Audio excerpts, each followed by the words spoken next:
We were talking about the French situation, these migrants, and what Nigel Farage reported on yesterday.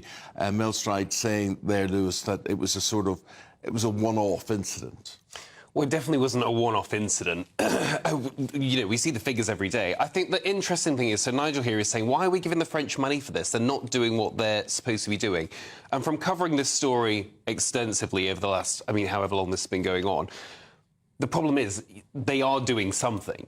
I think it's just as soon as people are in the water, that's where they kind of say, well, that's it, off you go to the UK. But the idea is that they're stopping people getting on the boat. So with Nigel Farage, I would say, well, be careful what you wish for, because if you cut off that money and the French say, nothing to do with us, those numbers could skyrocket.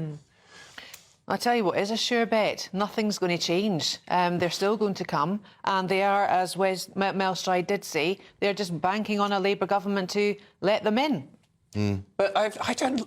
This whole narrative, oh, we're waiting for Labour and then we'll be in.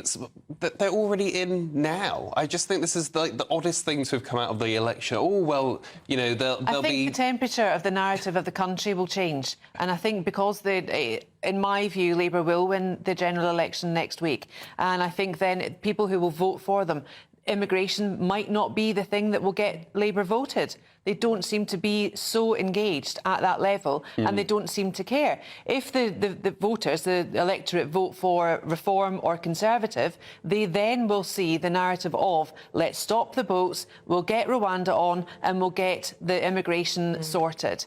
Because there's a lot of people out there who are desperately trying to work with the resources and the infrastructure involved and available in this country at the moment. And the stark reality is we do not have enough education services, health services and everything to deal with the population that we have currently. I agree with you, but I think the problem is we've got a Tory government and we've got a public attitude that's saying, stop this. Like, this is people trafficking. We don't want it. But they still haven't been able to do it. Yeah. So the idea that, oh, Labour government, it's like, well, we've had a Tory government. Nothing's changed. Lewis and Claire, what's your view, what's your take, the two of you, on this election betting scandal and the various forms that it is taking? Well, who would have guessed that the hill the Tories would die on would be that of William Hill?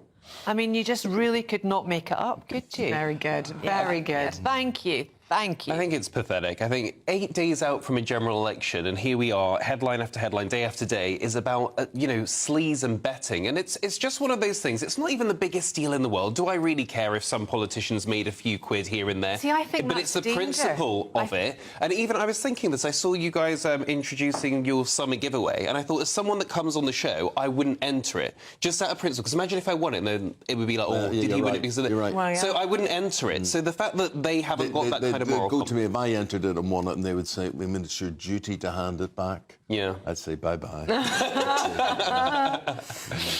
Yeah, OK, but I mean, there's so many different forms of betting in this. I don't think we can minimise this. Yeah, 8 days out of a general election, is it the major topic? Is it the hot potato? No, it's not. But what it does show is the feeling of the MPs. And I think MPs just don't care about us. I really don't. I don't think there's any political party out there. The two who have been suspended were not actually MPs. They were behind the scenes in the Conservative Party, and Kevin Craig for Labour hasn't yet been elected. He was just a candidate.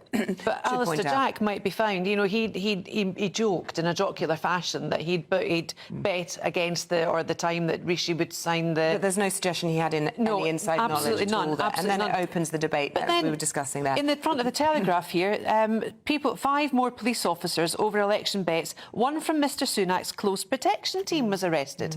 This is endemic. It's absolutely through the whole thread of the election campaign on both sides. I think the Labour one is interesting, though, because I've got to say, if the Tories hadn't created this whole scandal over it, I don't think anyone would have really cared. I think people would have found that funny, of like, oh, well, you've stacked it so you win either way. You'll either win your bet or you win your seat.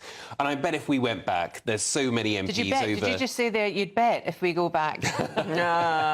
But if we went back, I think that you would find a load of MPs have probably done this, or candidates have done this over the years. Right. I think but you're right, it doesn't make it right. right, but I just don't think disingenuous. we would care if it hadn't have been for the election. I want to end on this story that's on the front of the Times, Lewis. Social media is the path to stupidity, according to the church. I have to agree wholeheartedly. It reduces debate down. It makes people look inwards and think about themselves. Narcissism. I really hate what society has become. I don't think many as a people result. would disagree with you. Yeah. I think if you'd have told people what social media would have become and what it would have done to our public discourse, they would have banned it straight out. Much like there's a lot of worry now about AI, I think we should have had that with social media. I've always said social media is about basically giving a voice to the village idiot.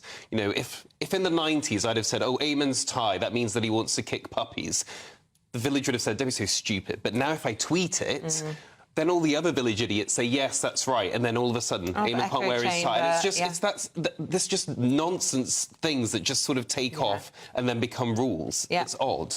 Yeah, and it just also, I think, it's spilling over into normality, whereas in traditional times, British people were polite to each other and, you know, Less famed for it. judgmental. And tolerant as a society. Now, because we're all used to this keyboard warrior thing, it's spilling over into real life. I think the speed is important too, because if I think about it. Yeah, if I had an issue with something you said, I could quickly tweet that to you, and then you've seen it. Whereas if back in the old days where I had to write a letter and take it to the post, I'd probably calm down by the time I got to the post box. I do. Isabel puts me in hysterics most days, and what she believes society was.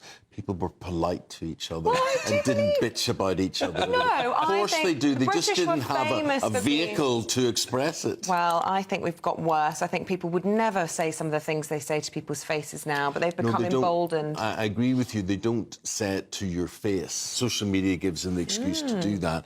But people do not say bad things generally to your face.